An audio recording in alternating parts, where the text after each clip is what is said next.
SIR আবহে মতুয়াগড়ে মিছিল মমতার। মিছিল করবেন তৃণমূল সুপ্রিমো মমতা বন্দ্যোপাধ্যায় এবং মঙ্গলবার চাঁদপাড়া থেকে ঠাকুরবাড়ি পর্যন্ত ৩ কিলোমিটার মিছিল। ওই দিন দুপুরে বনগাঁ ত্রিকোণ পার্কে এসআইআর নিয়ে সমাবেশ।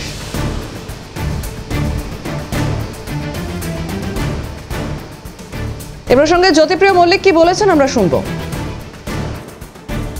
ভাইরা তাদের চোখ দিয়ে জল পড়ছে। মমতা ঠাকুর যখন অনশনে রয়েছেন, তিনি হসপিটালে ভর্তি হচ্ছেন। আমাদের এখানে অনেক মতুয়া ভাই, মতুয়া ভক্ত, দলপতি, সাধু, পাগল, গোসাইরা তারা অসুস্থ হয়ে গেছেন এই অনশন করতে গিয়ে। আর একজন লন্ডনে রয়েছেন। এরা আপনারা তো তুলনা করে দিন। মতুয়ারাই তার বিচার করবে, আমাদের বলার নেই। মতুয়া ভাইরা বিচার করবেন, দলপতিরা বিচার করবেন, পাগল সাধু গোসাইরা বিচার করবেন। শুধু এই কথা বলবো যে এসআইআর করা যাবে না, এসআইআর হবে না। আলটিমেটলি মমতা বন্দ্যোপাধ্যায় যতক্ষণ আছে ততক্ষণ কিন্তু এর শেষ দেখে ছাড়বেন না। মুখ্যমন্ত্রীর এই মিছিল প্রসঙ্গে আমরা টেলিফোন লাইনে কথা বলেছিলাম বিজেপি নেতা দিলীপ ঘোষের সঙ্গে। কি প্রতিক্রিয়া দিচ্ছেন তিনি, শুনবো। এসআইআর হলে তোমাদের বাদ দিয়ে বাড়ি পৌঁছে দেওয়া হবে। আবার অভয় করার জন্য মিছিল করছেন, কি চান উনি? উনি এবার এসআইআর আটকাবার জন্য চেষ্টা করলেন। যখন হয়ে গেল, এখন আবার নির্বাচন কমিশনের কাছে যাচ্ছেন।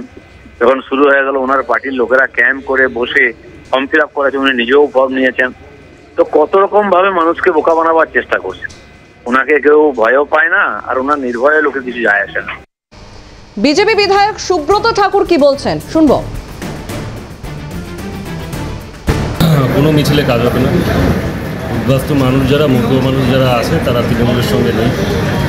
মমতা ব্যানার্জির যে 15 বছরের যে সাম্রাজ্য চালিয়েছে, একনায়কতন্ত্র, ডিক্টেটরশিপ, সেটা একদম নিচের স্তর থেকে পুরো শুরু করে উপর পর্যন্ত প্রত্যেকটা মানুষ বিতশ্রুদ্ধ। আপনার চাকরি চুরি থেকে শুরু করে এডুকেশন, খাদ্য, প্রত্যেকটা ডিপার্টমেন্ট শেষ হয়ে গেছে।